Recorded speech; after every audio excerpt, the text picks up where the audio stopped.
Te agradezco, Señor.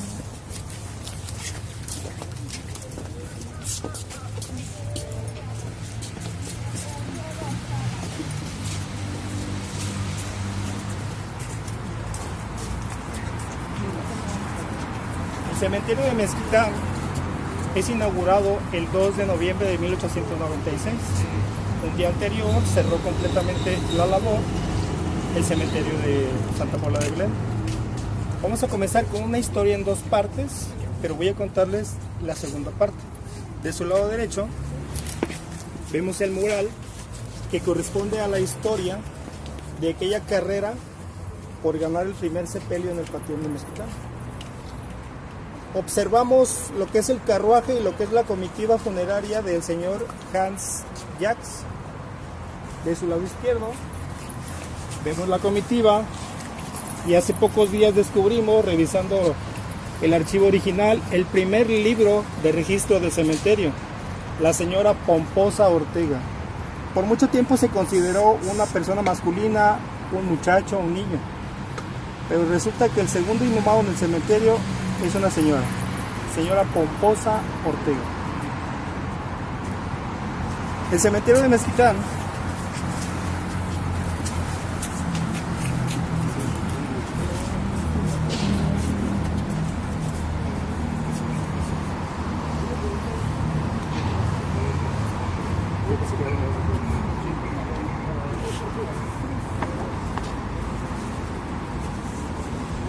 denme unos segunditos.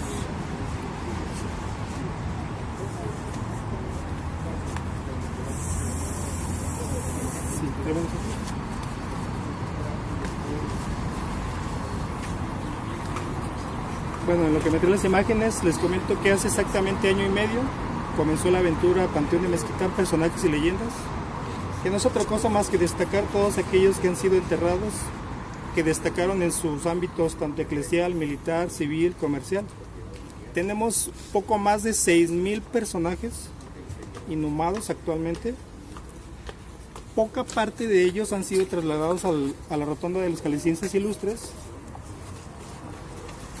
que más adelante les comentaré y les platicaré de algunos de ellos. Y nuevamente, esto es lo que inició hace exactamente año y medio, Cementerio de Mezquitán, personajes y leyendas. Y comienzo platicándoles que la calle Mezquitán y la calle Moro eran las dos calles que ahora se convirtieron en federalismo, derrumbadas en la década de los 40-50. Inician las obras, ya sabemos que en los 70 terminaron, desafortunadamente acabaron con bastantes fincas y lugares históricos, y fue justamente en la esquina norte del cementerio donde estuvo la añeja garita de Mezquitán. Mezquitán significa el lugar de mezquites. Esto era un lugar de sembradillos, esto era un lugar de ganado, pero principalmente estuvo esa garita que era uno de los 9 ingresos a la ciudad de Guadalajara. De Mezquitán, de la garita, toma su nombre el cementerio. Entonces aquí vemos como las dos calles, que es de las que vamos a hablar en este momento con respecto a la historia. Se dice que del lado derecho venía la comitiva del señor Hans Jacques, del lado izquierdo venía la comitiva de la señora Pomposa Ortega.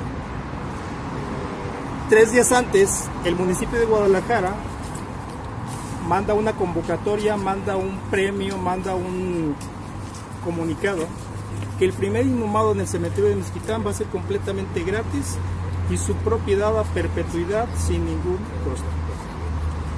La gente, la familia del señor Hans Jacques, obviamente no por cuestiones de dinero como mucho se ha hablado en la página y en diferentes historias, pero ellos querían pasar a la historia como ser el primer inhumado en el cementerio de Mezquitán. Al enterarse entonces la familia de la señora Pomposa, deciden prácticamente competir porque se dan cuenta que al estar pasando calle por calle se dan cuenta que también viene una comitiva. Al estar cruzándose calle por calle se dan cuenta que las comitivas prácticamente acercándose al cementerio ya vienen corriendo. Desafortunadamente a doña Pomposa la traían en hombros, como lo observamos, y lo hemos visto muchas veces en muchas de las familias humildes y principalmente de esa época. Recordemos que si le iba bien con un buen petate, quizá le iba mejor con un buen ataúd de madera, porque ya decir metal ya era un caso extremo y principalmente de dinero. Entonces, gracias a la carroza, gracias al buen carruaje que tenía y a los grandes caballos que tenía la familia, pues obviamente ya tenemos definida la historia. Hans Jacques Pelt ingresa primero al cementerio de Mezquitán, ganando el primer lugar. Les voy a mostrar una imagen de principios del siglo XX. Se habla del ingreso de las tropas carrancistas a la ciudad. Aquí tenemos una vía, es el tranvía de mulitas, por lo tanto es antes de 1914, que fue el cambio de mulitas a eléctrico en la ciudad de Guadalajara. Y aquí al fondo destaca el mausoleo actualmente que conocemos como la Capilla de Flores, que es el lugar o la primer morada del señor Jesús Flores Arriola de la Casa de los Perros. Vemos la curva, que es este muro.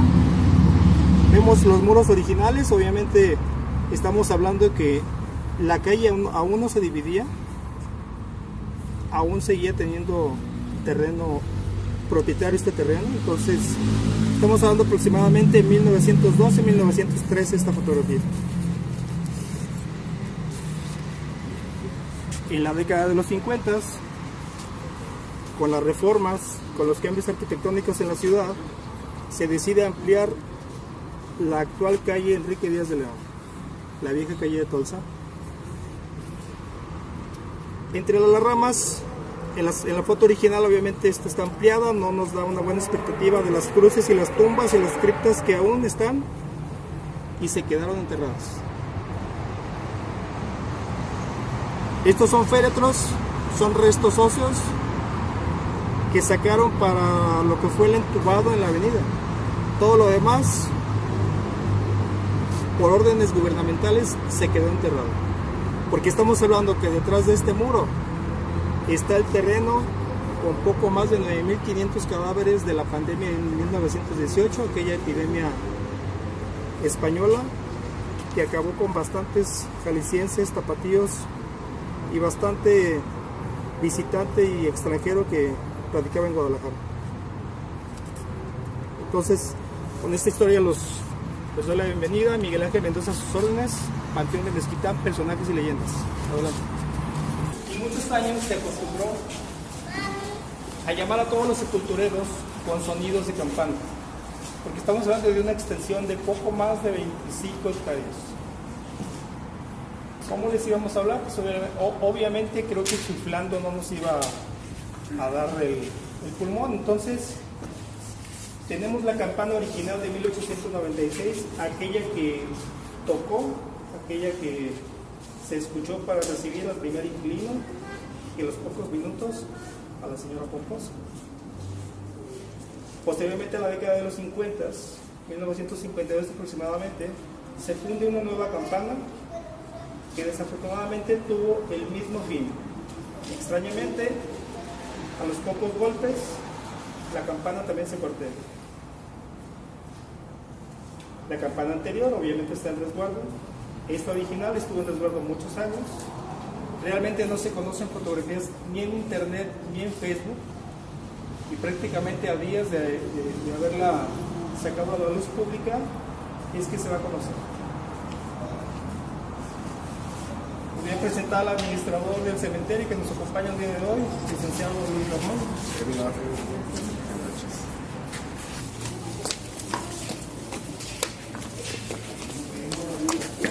¿Está abajo?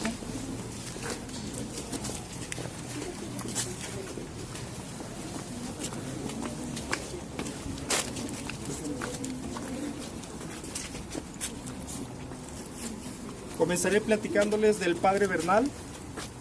Quien lo ha escuchado, quien lo conoció en las historias de los abuelos y los papás, el padre Bernal estuvo a cargo del famoso lazareto del Panteón de Belén, adjunto al Hospital Civil Viejo. A este personaje estuvo toda su vida dedicado a cuidar, a dar medicamento y a dar compañía eclesial hasta sus últimos días. porque estamos hablando de que él se encargaba de los leprosos de la Guadalajara del siglo XX. Todos aquellos que eran despreciados, todos aquellos que eran prácticamente desterrados de sus propias casas, familias y colonias, él los recibía. Detrás del Panteón de Belén existe todavía restos de lo que fue Lazareto, y el Padre Bernal lo tenemos sepultado justamente allí. Presbítero Juan Bernal, él nace en el año de 1904. Todavía hasta la década de los 60s y 70s, el Lazareto entró en función para cambiar sus instalaciones en la colonia Santa María Tequepexpan, donde actualmente y aún da servicio. Obviamente la lepra, el famoso mal de Hansen, pues está totalmente resuelto, ya no es una enfermedad de muerte. Sí, de mucho cuidado, es por eso que tienen su sanatorio independiente, tienen este lugar en Santa María Tequepexpan.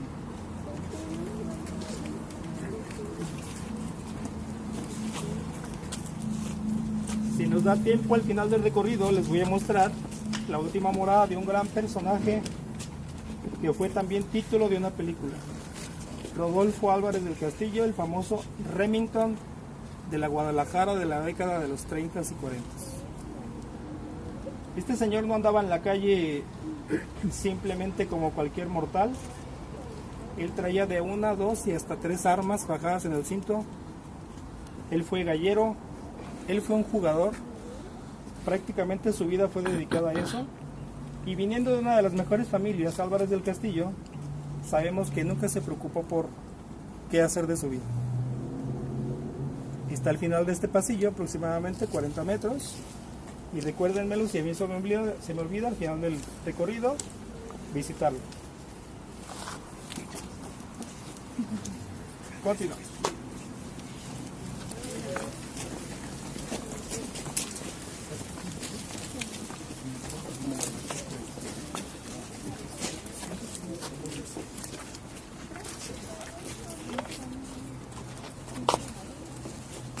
Vamos a acercar un poquito más.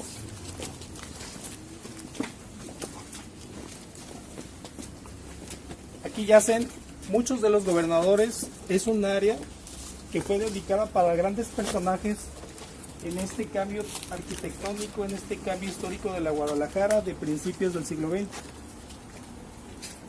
El ingeniero Gabriel Castaños es el hijo de una de las historias muy controversiales, y vamos a recordar aquella del Panteón de Belén que dice juntos hasta la muerte. La historia de Andrea Retes y Gabriel Castaños. Aquellos que, dice la historia, dice la leyenda, que nunca se casaron porque sus padres se lo prohibieron. Fue tanto el amor y fue tanta la gracia de los padres por no aceptarlos, que ellos deciden, según la leyenda, suicidarse justo en el jardín de Aranzazú. ¿Qué creen? La historia es otra. Andrea y este muchacho sí se casaron, tuvieron un hijo. Préstame la otra foto, aquí. Y se llamó Gabriel Castaños Retes. Él fue el creador de los arcos que se encuentran en la colonia Providencia. Y él afortunadamente formó parte de la historia, aunque de la leyenda estuvo muy separado. Y se los presento, Gabriel Castaños Retes.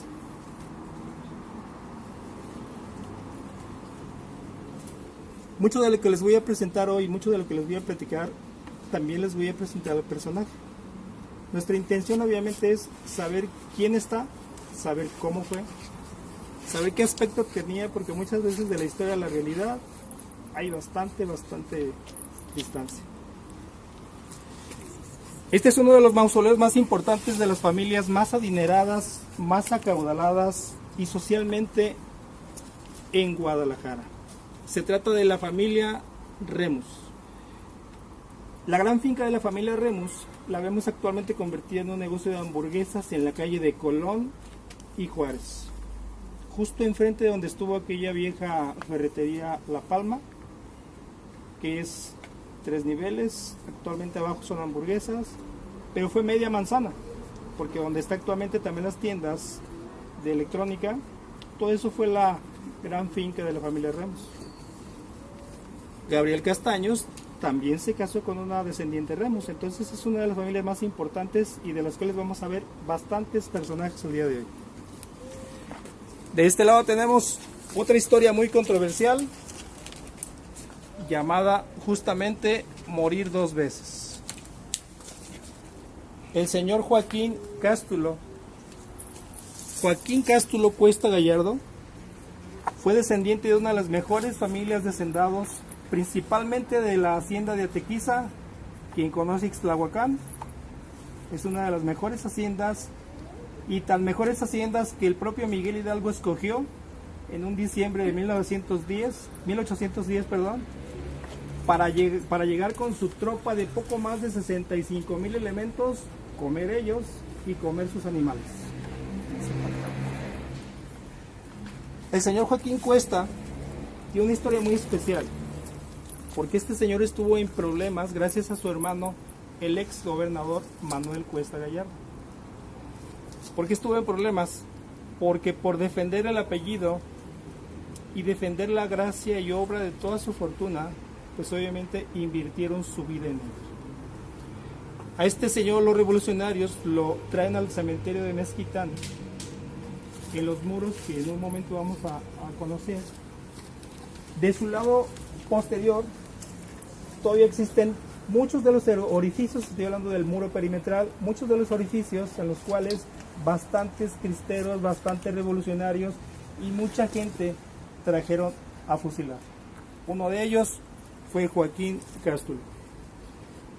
Afortunado para él, pero desafortunada su suerte, uno de los encargados del cementerio, aquellos vigilantes que antiguamente pernoctaban en los cementerios, y estoy hablando antiguamente porque había hasta 10 a 15, se da cuenta y escucha quejidos. ¿Qué es lo que pasa? Que de toda la gente que trajeron a fusilar esa tarde, Joaquín Cástulo no murió. Allí lo dejó. En vez de ayudarlo, fue rápidamente a las autoridades para dar cuenta que Joaquín seguía vivo. Es entonces que el municipio manda el famoso piquete de soldados. Un piquete de soldados actualmente forma parte 8 elementos. Entran directamente a rematar, o como en la historia se habla, nuevamente como pudieron, lo sentaron y lo vuelven a fusilar. Desafortunada su suerte, prácticamente si hubiera sido otro vigilante, otra historia, tal vez la descendencia Cástulo Gallardo nos estuviera acompañando. Y es entonces que le dan muerte, la familia lo recoge, se lo lleva 2 días a la hacienda de Tequiza y es retornado nuevamente al cementerio de Mezquitán y forma parte del mausoleo Cuesta Gallardo. Hay exactamente 16 cuerpos, de los cuales solamente conocemos los que observamos aquí en las criptas, en las descripciones, porque mucho se ha perdido. Bastante identificatoria y funeraria se ha quebrado, se ha vencido por muchos años y por mucho vandalismo que hemos tenido. Y algo que sí les voy a pedir mucho el día de hoy es no subirnos. Si queremos alcanzar una foto un poquito más alta, creo que con levantar los brazos, porque sí me han solicitado mucho respeto y cuidar mucho ese aspecto. Hace un mes quería estar con ustedes justamente en vísperas de Día de Muertos. Desafortunadamente me consta y le constó al Ayuntamiento de Protección Civil que había poco más de 65 fosas prácticamente colapsadas y otro tanto de agujeros que ocasionaron las lluvias, porque el temporal estuvo bastante fuerte. Continuamos. Ver detrás de ese mausoleo que observamos de Cuesta Gallardo, un personaje, lo voy a subir aquí, está justamente en esa cripta de allí atrás. No los paso hasta allá porque esta cripta está prácticamente colapsada, entonces quizá el piso también esté un poquito frágil. A finales de los 40, pero 8 años antes, un personaje le dio la idea, le sembró la duda de cómo se vería Guadalajara con una plaza enorme, con una plaza amplia detrás de catedral. Mientras él fue presidente municipal, esperó la oportunidad para ser gobernador y entonces empezar a maquinar la transformación de la Guadalajara de finales de los 40, inicio de los 50. Mucho atacan, mucho comentan, pero pocos lo conocen. El señor José de Jesús González Gallo fue la firma autorizada para el proyecto Cruz de Plazas. Se derrumba el Santuario de los Ángeles, se derrumba el edificio de correos y telégrafos, se derrumban todas las fincas frente a la catedral, se derrumban 2 manzanas completas detrás de ella y se derrumba poco más de 1.600 casas habitación, tanto coloniales como neocoloniales, para formar entonces y lo que conocemos actualmente como Plaza Tapatía, incluido obviamente la Plaza de Toros del Progreso.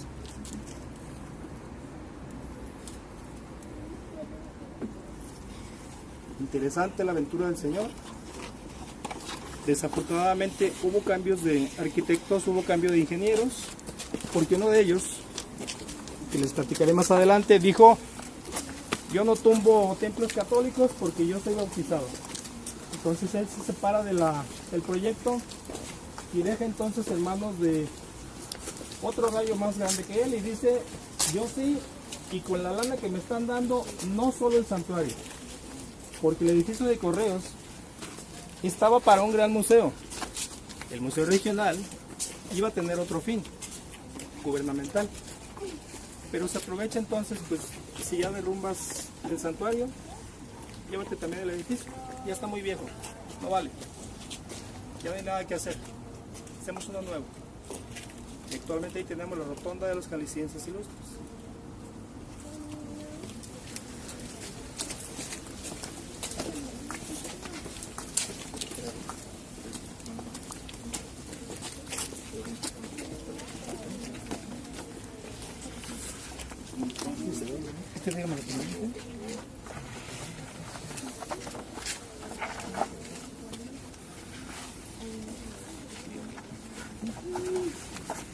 Les voy a presentar uno de los personajes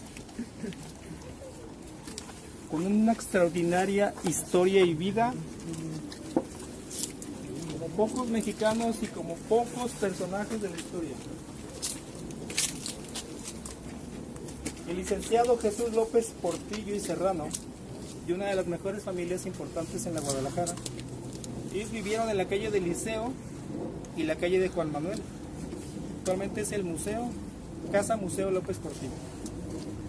En esa casa vivió López Portillo y Weber, López Portillo y Serrano, que es él, y López.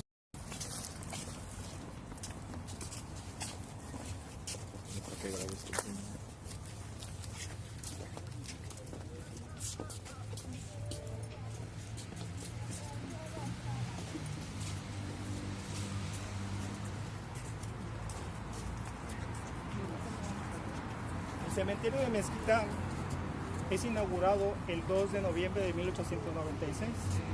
Un día anterior cerró completamente la labor el cementerio de Santa Paula de Belén.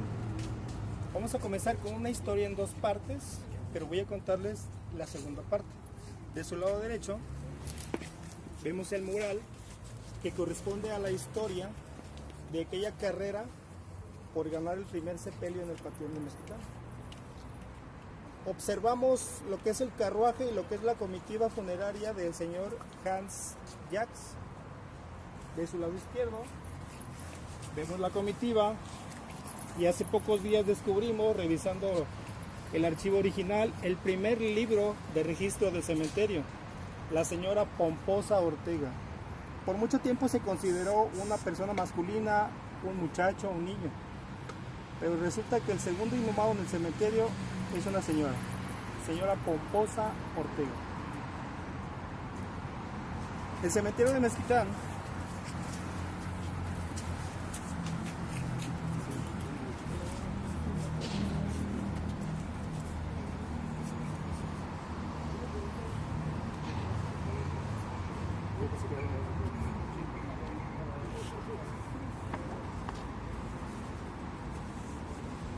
denme unos segunditos.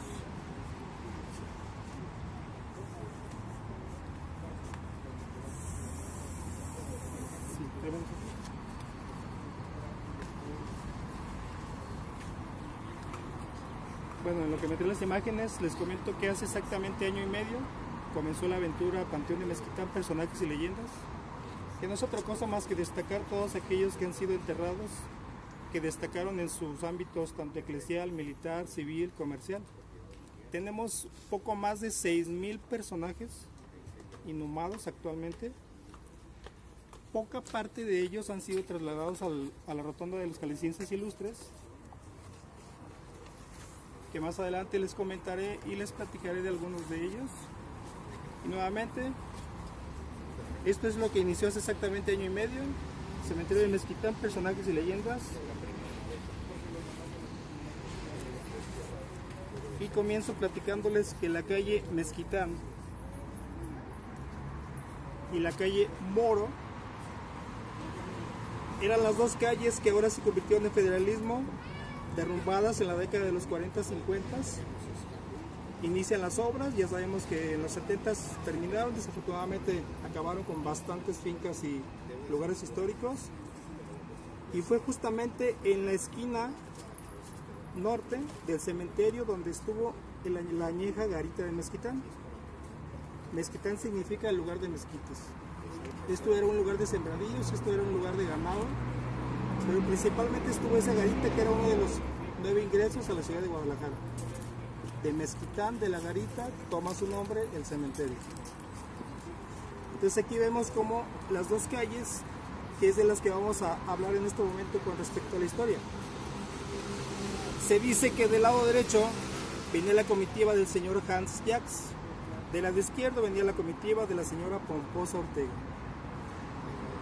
3 días antes, el municipio de Guadalajara manda una convocatoria, manda un premio, manda un comunicado que el primer inhumado en el cementerio de Mezquitán va a ser completamente gratis y su propiedad a perpetuidad sin ningún costo.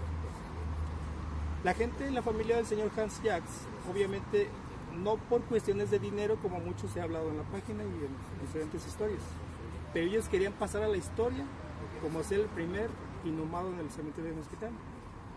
Al enterarse entonces la familia de la señora Pomposa deciden prácticamente competir porque se dan cuenta que al estar pasando calle por calle se dan cuenta que también viene una comitiva. Al estar cruzándose calle por calle se dan cuenta que las comitivas prácticamente acercándose al cementerio ya vienen corriendo. Desafortunadamente a doña Pomposa la traían en hombros como lo observamos y lo habíamos visto muchas veces en muchas de las familias humildes y principalmente de esa época. Recordemos que si le iba bien con un buen petate, quizá le iba mejor con un buen ataúd de madera, porque ya decir metal ya era un caso extremo y principalmente de dinero. Entonces, gracias a la carroza, gracias al buen carruaje que tenía y a los grandes caballos que tenía la familia, pues obviamente ya tenemos definida la historia. Hans Jacks Pelt ingresa primero al cementerio de Mezquitán, ganando el primer lugar. Les voy a mostrar una imagen de principios del siglo XX. Se habla del ingreso de las tropas carrancistas a la ciudad.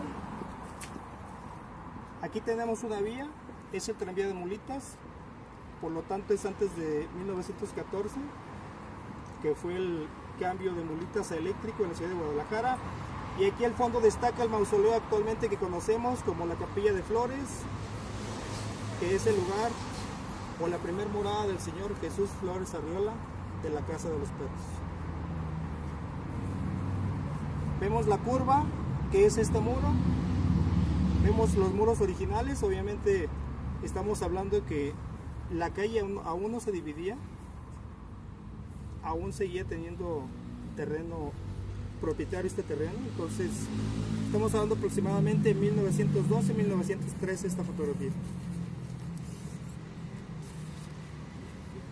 En la década de los 50, con las reformas, con los cambios arquitectónicos en la ciudad, se decide ampliar la actual calle Enrique Díaz de León, la vieja calle de Tolsa. Entre las ramas, en la foto original obviamente esta está ampliada, no nos da una buena expectativa de las cruces y las tumbas y las criptas que aún están y se quedaron enterradas. Estos son féretros, son restos óseos que sacaron para lo que fue el entubado en la avenida. Todo lo demás, por órdenes gubernamentales, se quedó enterrado. Porque estamos hablando que detrás de este muro está el terreno con poco más de 9.500 cadáveres de la pandemia en 1918, aquella epidemia española que acabó con bastantes jaliscienses, tapatíos y bastante visitante y extranjero que radicaba en Guadalajara. Entonces, con esta historia les doy la bienvenida. Miguel Ángel Mendoza a sus órdenes, Panteón de Mezquitán, personajes y leyendas. Adelante. Y muchos años se acostumbró a llamar a todos los sepultureros con sonidos de campana, porque estamos hablando de una extensión de poco más de 25 hectáreas. ¿Cómo les íbamos a hablar? Pues obviamente creo que chiflando no nos iba a dar el pulmón. Entonces tenemos la campana original de 1896, aquella que tocó, aquella que se escuchó para recibir al primer inquilino y a los pocos minutos a la señora Pomposa. Posteriormente, a la década de los 50, 1952 aproximadamente, se funde una nueva campana que desafortunadamente tuvo el mismo fin. Extrañamente, a los pocos golpes, la campana también se cortó. La campana anterior obviamente está en resguardo. Esta original estuvo en resguardo muchos años. Realmente no se conocen fotografías ni en internet ni en Facebook, y prácticamente a días de haberla sacado a la luz pública es que se va a conocer.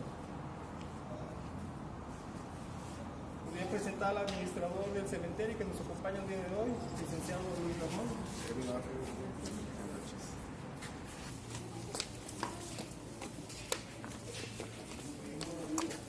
¿Dónde está abajo?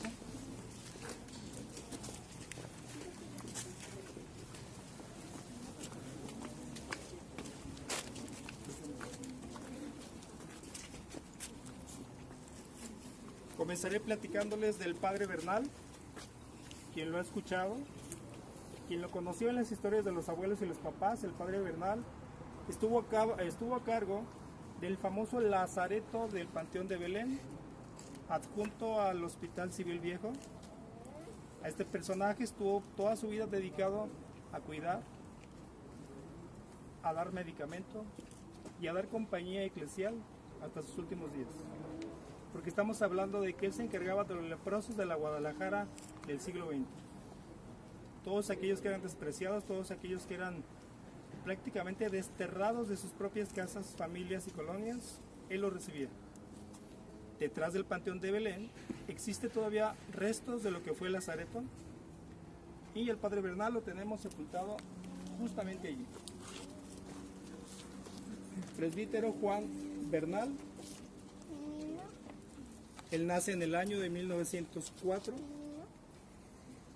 Todavía hasta la década de los 60s y 70s, el lazareto entró en función para cambiar sus instalaciones en la colonia Santa María Tequepexpan, donde actualmente y aún da servicio.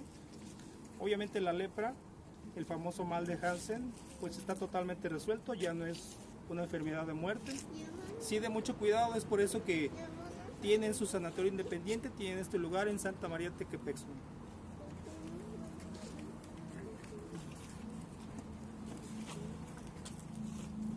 Si nos da tiempo al final del recorrido, les voy a mostrar la última morada de un gran personaje que fue también título de una película. Rodolfo Álvarez del Castillo, el famoso Remington de la Guadalajara de la década de los 30s y 40s. Este señor no andaba en la calle simplemente como cualquier mortal. Él traía de 1, 2 y hasta 3 armas fajadas en el cinto.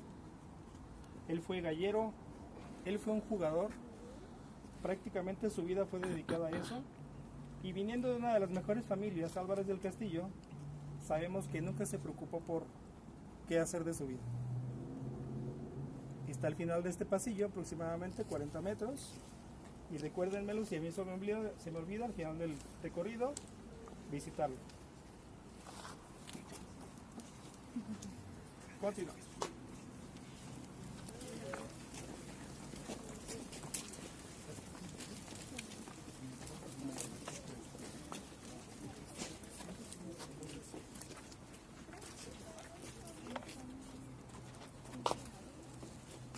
Nos vamos a acercar un poquito más.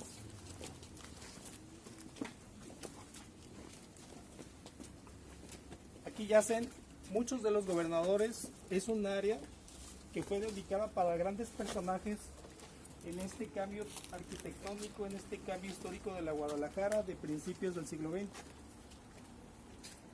El ingeniero Gabriel Castaños es el hijo de una de las historias muy controversiales, y vamos a recordar aquella del Panteón de Belén que dice juntos hasta la muerte. La historia de Andrea Retes y Gabriel Castaños. Aquellos que, dice la historia, dice la leyenda, que nunca se casaron porque sus padres se lo prohibieron.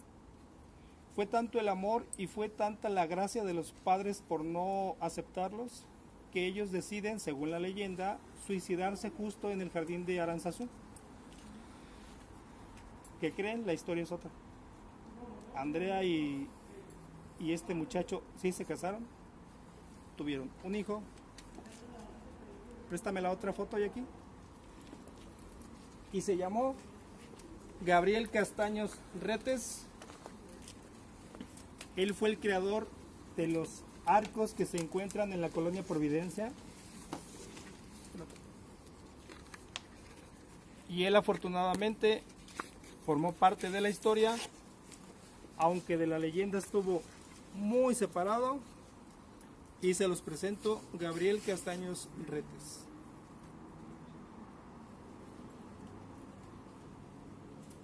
Mucho de lo que les voy a presentar hoy, mucho de lo que les voy a platicar, también les voy a presentar al personaje.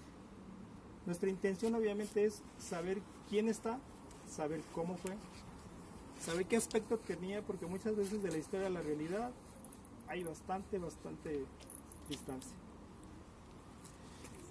Este es uno de los mausoleos más importantes de las familias más adineradas, más acaudaladas y socialmente en Guadalajara. Se trata de la familia Remus.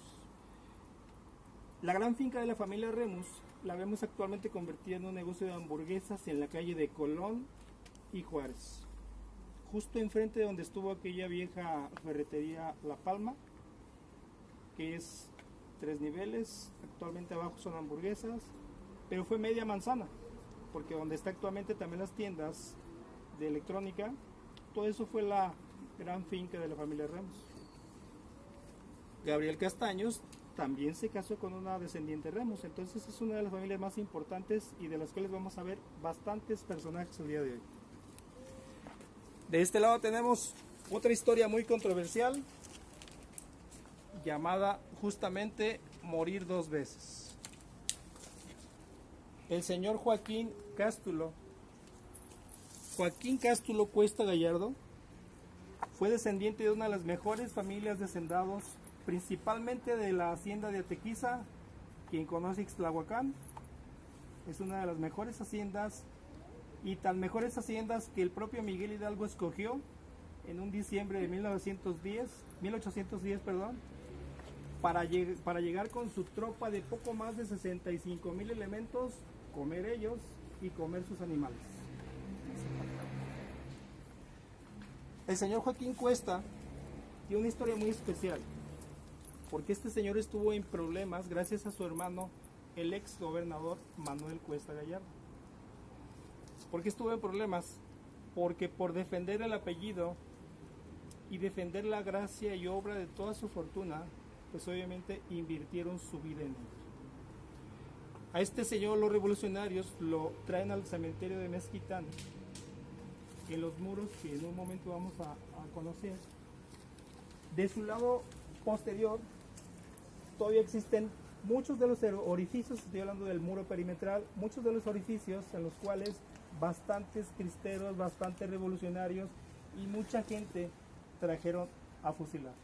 Uno de ellos fue Joaquín Cástulo. Afortunado para él, pero desafortunada su suerte, uno de los encargados del cementerio, aquellos vigilantes que antiguamente pernoctaban en los cementerios, y estoy hablando antiguamente porque había hasta 10 a 15, se da cuenta y escucha quejidos. ¿Qué es lo que pasa? Que de toda la gente que trajeron a fusilar esa tarde, Joaquín Cástulo no murió. Allí lo dejó. En vez de ayudarlo, fue rápidamente a las autoridades para dar cuenta que Joaquín seguía vivo. Es entonces que el municipio manda el famoso piquete de soldados. Un piquete de soldados actualmente forma parte 8 elementos. Entran directamente a rematar, o como en la historia se habla, nuevamente como pudieron, lo sentaron y lo vuelven a fusilar. Desafortunada su suerte, prácticamente si hubiera sido otro vigilante, otra historia, tal vez la descendencia Cástulo Gallardo nos estuviera acompañando. Y es entonces que le dan muerte, la familia lo recoge, se lo lleva 2 días a la hacienda de Tequiza y es retornado nuevamente al cementerio de Mezquitán y forma parte del mausoleo Cuesta Gallardo. Hay exactamente 16 cuerpos, de los cuales solamente conocemos los que observamos aquí en las criptas, en las descripciones, porque mucho se ha perdido. Bastante identificatoria y funeraria se ha quebrado, se ha vencido por muchos años y por mucho vandalismo que hemos tenido. Y algo que sí les voy a pedir mucho el día de hoy es no subirnos. Si queremos alcanzar una foto un poquito más alta, creo que con levantados brazos, porque sí me han solicitado mucho respeto y cuidar mucho ese aspecto. Hace un mes quería estar con ustedes justamente en vísperas de Día de Muertos. Desafortunadamente me consta y le constó al Ayuntamiento de Protección Civil que había poco más de 65 fosas prácticamente colapsadas y otro tanto de agujeros que ocasionaron las lluvias, porque el temporal estuvo bastante fuerte. Continuamos. Ver detrás de ese mausoleo que observamos de Cuesta Gallardo, un personaje, lo voy a subir aquí, está justamente en esa cripta de allí atrás. No los paso hasta allá porque esta cripta está prácticamente colapsada, entonces quizá el piso también esté un poquito frágil. A finales de los 40, pero 8 años antes, un personaje le dio la idea, le sembró la duda de cómo se vería Guadalajara con una plaza enorme, con una plaza amplia detrás de Catedral. Mientras él fue presidente municipal, esperó la oportunidad para ser gobernador y entonces empezar a maquinar la transformación de la Guadalajara de finales de los 40, inicio de los 50. Mucho atacan, mucho comentan, pero pocos lo conocen. El señor José de Jesús González Gallo fue la firma autorizada para el proyecto Cruz de Plazas. Se derrumba el Santuario de Los Ángeles, se derrumba el edificio de correos y telégrafos, se derrumban todas las fincas frente a la catedral, se derrumban 2 manzanas completas detrás de ella y se derrumba poco más de 1,600 casas habitación, tanto coloniales como neocoloniales, para formar entonces lo que conocemos actualmente como Plaza Tapatía, incluido obviamente la Plaza de Toros del Progreso.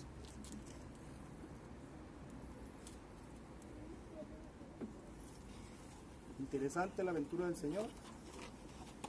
Desafortunadamente hubo cambios de arquitectos, hubo cambio de ingenieros, porque uno de ellos, que les platicaré más adelante, dijo: yo no tumbo templos católicos porque yo soy bautizado. Entonces él se separa del proyecto y deja entonces en manos de otro gallo más grande que él y dice: yo sí, y con la lana que me están dando, no solo el santuario, porque el edificio de correos estaba para un gran museo. El museo regional iba a tener otro fin, gubernamental, pero se aprovecha entonces, pues si ya derrumbas el santuario, llévate también el edificio. Ya está muy viejo, no vale, ya no hay nada que hacer, hacemos uno nuevo. Y actualmente ahí tenemos la rotonda de los jaliscienses ilustres.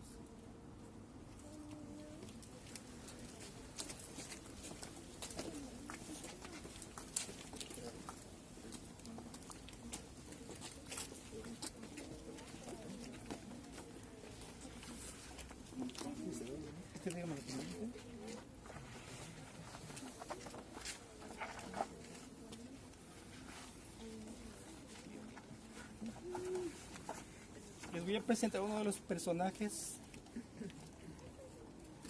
con una extraordinaria historia y vida, como pocos mexicanos y como pocos personajes de la historia. El licenciado Jesús López Portillo y Serrano, de una de las mejores familias importantes en la Guadalajara. Ellos vivieron en la calle del Liceo y la calle de Juan Manuel.